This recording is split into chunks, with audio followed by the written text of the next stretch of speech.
Have a blessed morning mga kamakata. Ito yung daily work routine natin guys pag umaga tayo. Medyo nakakapagod, nakaka-stress kasi meron kang kailangan habulin na oras para maiwasan natin ang anumang lapses. Pero para sa akin, this is my duties and responsibilities as an employee. At naniniwala din ako guys na kung mahal mo ang trabaho mo, hindi lang sahod ang iniisip mo, kundi kung paano mo masusuklian ang company na pinagtatrabahuhan mo.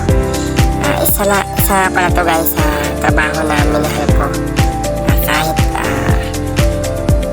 madaming sacrifices, isa dun yung malayo ang inuuwian. Since nung nasa Balancay pa kami, pero never kong inisip ang sumuko. Shoutout nga pala sa mga magigiting natin na rider dyan.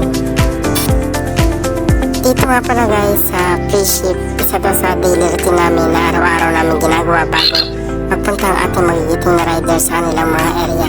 Palagi namin silang nare-remind sa mga dapat o hindi dapat nila gawin, especially sa mga groupings nila.